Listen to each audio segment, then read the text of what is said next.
In this video, I'm going to be talking about one feature that I wish the Sony FX6 had. Here's the story.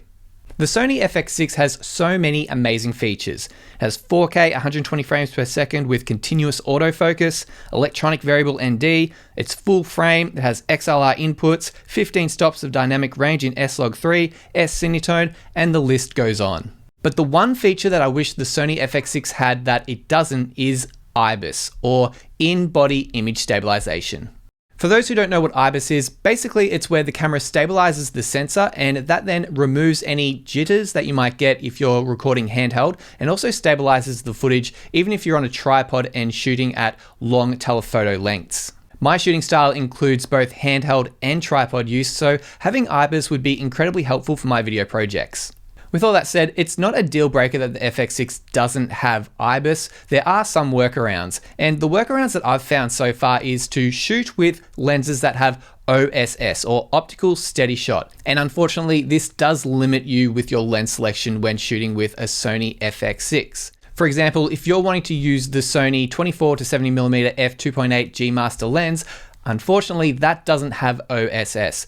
Apparently, there's going to be a Mark II version of this lens coming out soon, and hopefully that will see OSS. However, that's not guaranteed, so if you're wanting a lens today to be able to shoot with the Sony FX6 that does have OSS, I'd personally suggest the Sony 24 to 105mm f4 lens. Yes, it is an f4 lens, however, I do find that on a full frame camera, if you're still wanting to get that shallow depth of field look, you can still quite easily get that with this lens. And because the Sony FX6 does excel in low light, not having that extra stop to f2.8 really isn't a deal breaker in my opinion. I do find it to be a bit of a shame that the Sony G Master lenses don't have OSS in it. However, these lenses a lot of the time are being used on Sony mirrorless cameras that already have IBIS built into it, unlike the Sony FX6. Another way to get around not having IBIS in the Sony FX6 is to record things on a tripod. So if you really do need to have that steady shot, then a tripod is a great workaround. Unfortunately, this will slow down your shooting process. However, this is a sacrifice you'll have to make if you're really wanting to get those nice, steady, smooth shots. You could also use a Cine Saddle, which you can see me using here. And I find this to be a really good support system to help you get that handheld look and eliminate those micro jitters that you might get if you were just going handheld. You could also use a gimbal to get nice, smooth shots.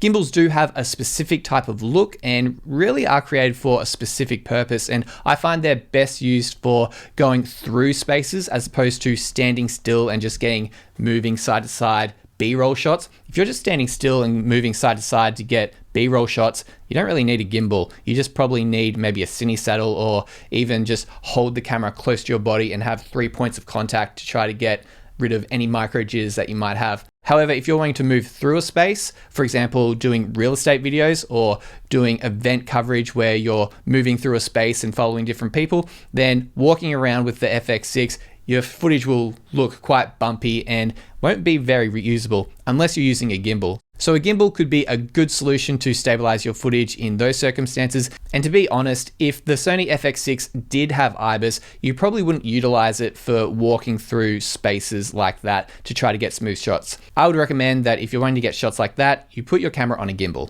And there's also an EasyRig, which could help with stabilizing your shots. Personally, I don't really use EasyRigs. I've only used an EasyRig once in the past on one of my projects. However, depending on the project, in the future, I might hire out an EasyRig and see how it works with the Sony FX6 and make a video to show you guys. And finally, there's also Catalyst Browse, which can help with stabilizing your video footage in the Sony FX6. And if you don't know what Catalyst Browse is, it's a piece of software that Sony has made, which takes the gyro data from your Sony FX6 and also a Sony a7S III, and then stabilizes it in an app on your computer. It does take a bit of processing power, and it is an extra step to get stabilized footage, and sometimes it can be quite hit or miss as to whether the footage does stabilize correctly or if it's unusable. So it's not necessarily something that I would always recommend, but it is good to know that it's there. And if you do practice with it, and if you do know the settings and the ways to get the best out of the footage, then this could definitely be something that is helpful for you to get stabilized footage with your Sony FX6.